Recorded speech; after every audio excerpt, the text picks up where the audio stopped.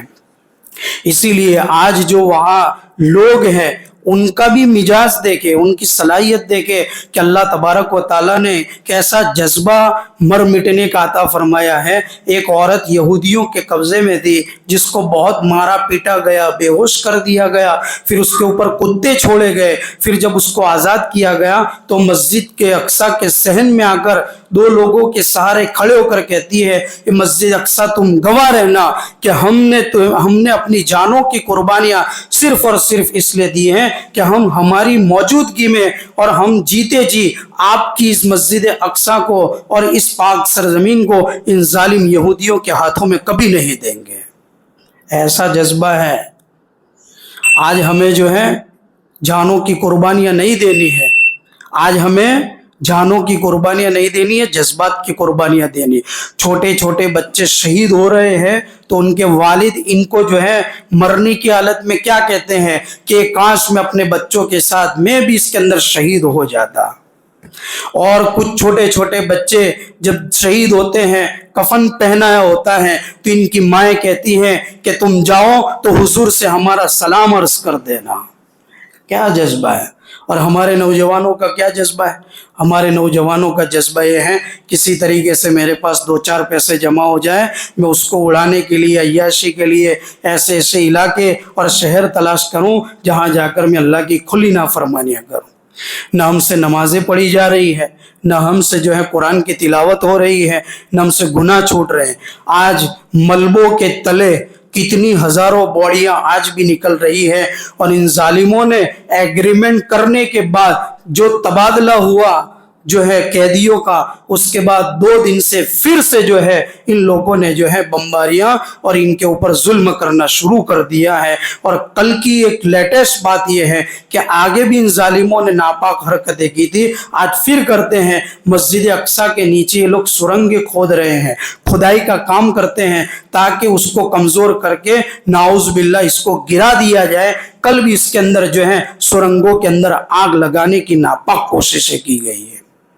ہم تو اپنی زندگیوں میں مست ہیں۔ آج بیان سنا، جمعہ کی نماز پڑھی، چلے جائیں گے، پھر آئندہ جمعہ آئیں گے، 2 رکعت پڑھ کے چلے جائیں گے۔ یہی ہمارا کام بچا ہے، اس کے علاوہ ہمارے پاس کوئی کام نہیں بچا۔ ہم اپنی زندگی کو انجوائے کے نام سے جی رہے ہیں، جس زندگی کے اندر ہم دیکھو نوجوانوں کی اتنی صلاحیت، اتنی تندرستی اور اتنی جوانی کا عالم کہ ہم نہ عبادتوں کا ذوق شوق اپنے اندر پیدا کر رہے ہیں، جن گناہوں میں مبتلا ہے ان گناہوں کو چھوڑنے کے لیے تیار نہیں، اپنی صلاحیتوں کو صحیح جگہ لگانے کے لیے تیار نہیں۔ دنیا کمانا بھی پسندیدہ چیز ہے اگر اس کو حلال طریقے سے اختیار کیا جائے، اور حلال طریقے پر کوئی دنیا کماتا ہے اور اس میں مر جاتا ہے کماتے کماتے تو وہ بھی شہادت کا درجہ حاصل کرتا ہے۔ لیکن آج ہمیں حلال طریقے سے دنیا بھی نہیں کمانی ہے، جس میں سچائی نہیں ہے، امانت داری نہیں ہے، خیانتیں ہیں، جھوٹ ہے، ڈنڈی مارنا ہے، یہ سارے کام ہیں اور اس میں ہم ترقی کرتے ہیں۔ ایسی ترقی کسی کام کی نہیں ہے۔ اس لیے زبانوں میں سچائی پیدا کرے، خیانت سے بچے، امانت داری پیدا کرے، اپنے اندر شعور پیدا کرے۔ آج دنیا کے اندر چائنا میں دیکھو 15-15 20-20 سال کے بچے اپنے پیروں پر کھڑے ہو کر کروڑوں روپے کما رہے ہیں، دنیا کما رہے ہیں، اپنی اسکل اور صلاحیت کا صحیح استعمال کرتے ہیں۔ اور آپ نے کیا پڑھا ہے وہ میں باتیں بیان بھی نہیں کر سکتا۔ فلسطین کے سامنے آج سپر پاور طاقتیں پھیل ہو چکی ہے، یہ بولنے کے لیے تیار نہیں ہے کہ ہم غزہ کے سامنے ہار چکے ہیں، یہ ہتھیار رکھ چکے ہیں۔ مجبوری ہے، کئی لوگوں کے اندر سفارش ڈالی ہے کہ ہم ان کے سامنے ہار رہے ہیں۔ یہ تو میدانوں میں جنگ نہیں کرتے ہیں، یہ مجاہدین سے جنگ نہیں کر رہے ہیں، یہ تو عام شہریوں کے اوپر جو ہے ظلم و ستم کر رہے ہیں۔ لیکن وہاں کے بچے میں صلاحیت موجود ہے کہ ان کے اندر اسکل اللہ نے ایسی رکھی ہے، اور اللہ ان کی غیبی مدد کرتا ہے کہ وہ چیز جو اسرائیل نہیں کر سکتا ہے، ان کی ڈیفنس سسٹم کو انہوں نے فیل کر دیا ہے۔